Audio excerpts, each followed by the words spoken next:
Ganjar Pranowo ini tuh pengalamannya banyak, wawasannya luas. Ini pokoknya tuh wadas banget, cerdas banget maksudnya. Ya secerdas apapun kan nanti harus ngikutin perintah partai ya. Boneka lagi aja. Set. Assalamualaikum teman-teman, semoga kalian sehat, Anda sehat, semua sehat, amin amin ya rabbal alamin. Semoga selalu diberi lancarkan rezekinya yang berlimpah ruah, amin amin ya rabbal alamin. Nah, kali ini banyak video kocak-kocak nih tentang calon presiden kita. Langsung saja kita lihat saja ya. Ayo kita langsung, ini kocak siapa nih?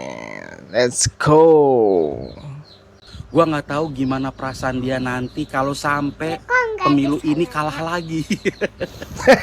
Makanya dengan sekuat tenaga gue bakal ngedukung dia nggak nyapres lagi di 2029. Sorry ya. Sorry ya.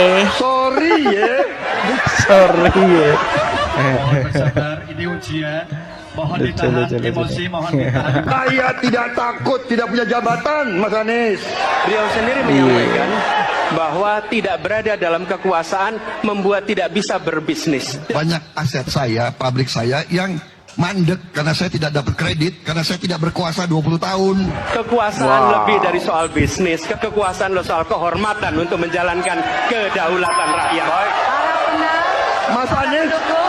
Mas Anies, saya tidak punya apa-apa. Saya juga ingin tunjukkan harta kekayaan Pak Prabowo. Harta Prabowo Subianto tertinggi di antara baca pres yang lain, Pak. 2,04 triliun rupiah. Katanya nggak punya apa-apa. Tapi dari segi kekayaan dari 3 capres itu tertinggi. Wadidaw. Terus gimana nih calon presiden yang satu ini? Waduh, kita langsung lanjut lagi ya teman-teman. Kita ini bukan anak kecil, Mas Anies. Ya. Anda juga paham ya. Sudahlah ya. Inilah bedanya yang berbicara pakai data, yang berbicara pakai fiksi. Sorry ya. Sorry ya. Sorry ya.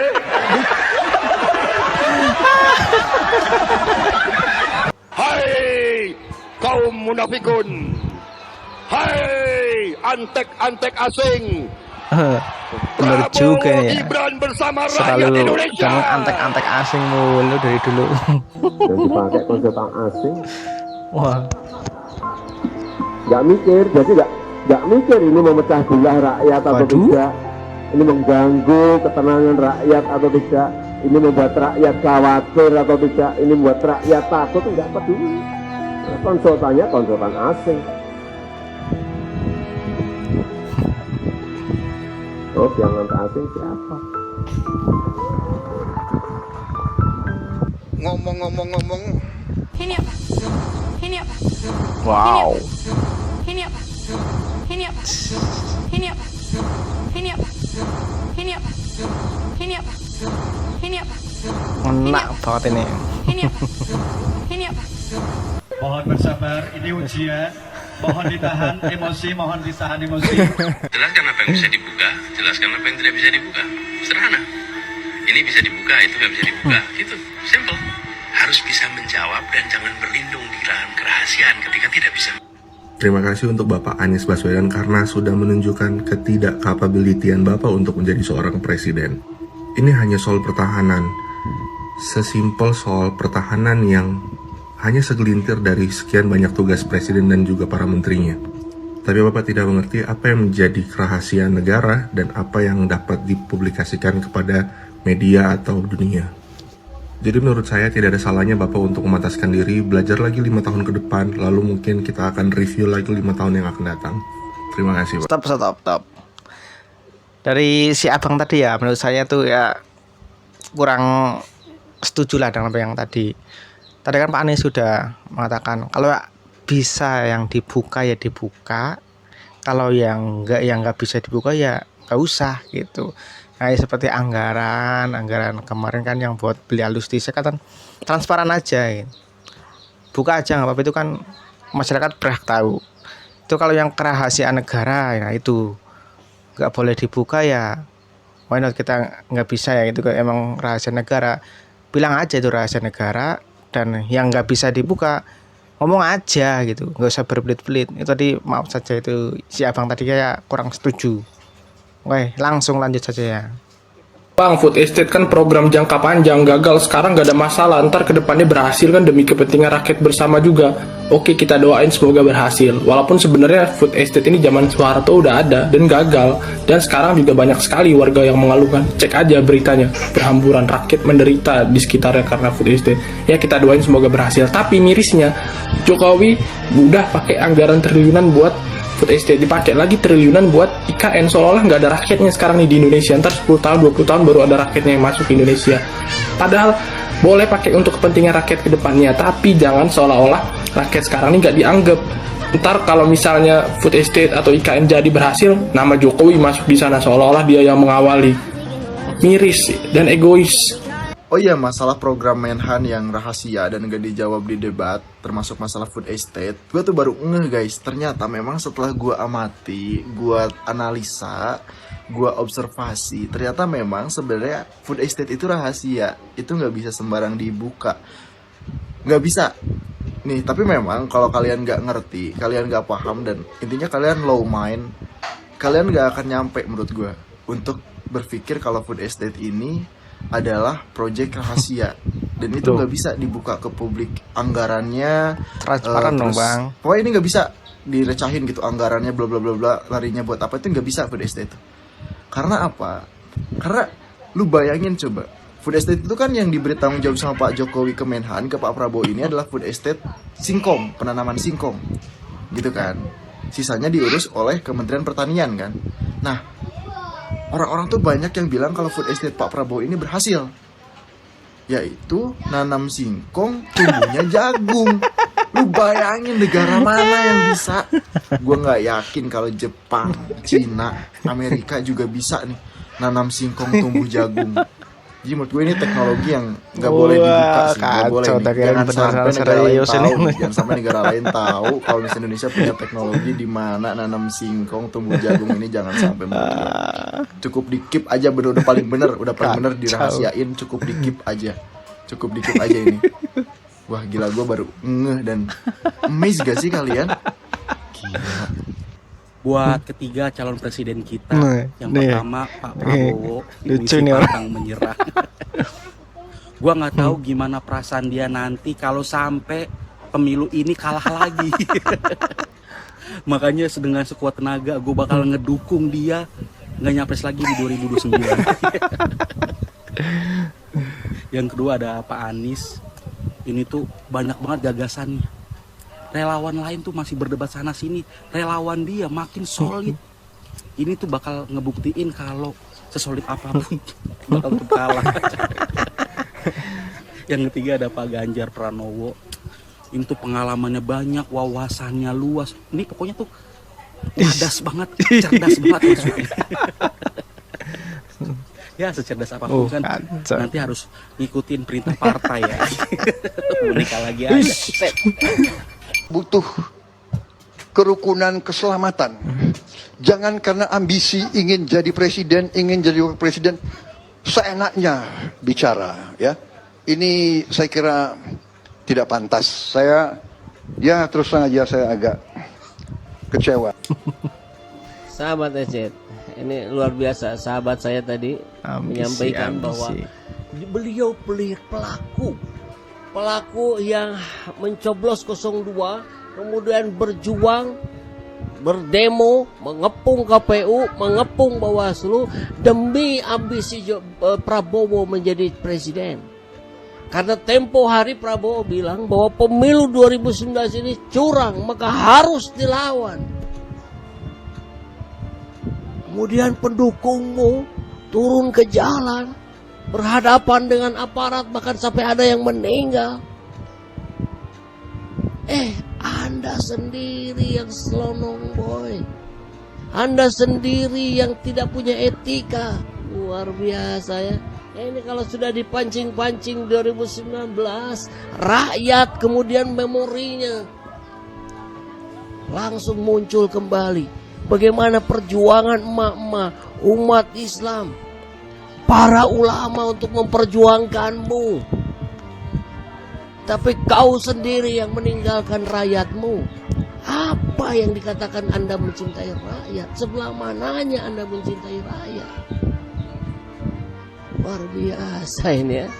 Nah, mari kita jaga akal waras kita, akal sehat kita. Jangan sampai kemudian kita termakan framing. Ini lihat nih di TikTok, di mana-mana sudah mulai ada upaya-upaya strategi playing victim yang dilakukan oleh Prabowo ya, dengan wajah seperti yang memelas. Wah, padahal aslinya kan begini gitu. Tapi yang diambil yang seperti wajah tua yang sudah lelah. Ya memang kalau sudah tua dan lelah memang harusnya jangan nyapres. Istirahat saja, berikan kesempatan pada anak-anak muda. Ada kawan-kawan saya anak-anak muda di Gerindra yang hebat-hebat. Berikan pada mereka kesempatannya, jangan Pak Wowo lagi. Jadi siapa yang punya ambisi dahsyat luar biasa itu? Kan Anda sendiri gitu. Anda sendiri yang diperjuangkan oleh rakyat, kemudian Anda sendiri yang meninggalkan rakyat. Teman-teman, sebentar, jangan di skip. Coba bayangin aja dulu, kalau nanti misal kita punya presiden yang dari mulutnya keluar kata-kata seperti ini. Dia itu pinter atau goblok sih? Atau etik, dasmu etik? Kira-kira gimana perasaan kita sebagai rakyat? Kacau gitu. Malah bangga atau malah malu? Kemarin kalah debat emosi, nggak mau salaman, terus nyuruh buzzernya buat nangis di sosmed karena merasa dizolimi katanya. Terus lucunya ngaku nggak punya apa-apa, padahal fakta di lapangan beliau tuh punya 500.000 hektar lahan HGU. Selain itu harta kekayaannya juga lebih dari 2 triliun, paling kaya di antara capres yang lain. Terus ngomong, saya tidak takut jika tidak punya jabatan. Padahal beliau tuh ikut nyapres sudah 4 kali. Itu namanya udah bukan lagi takut nggak punya jabatan, Pak, tapi udah di level gila jabatan. Dan sekarang cara apapun ditempuh supaya nggak kalah untuk kelima kalinya.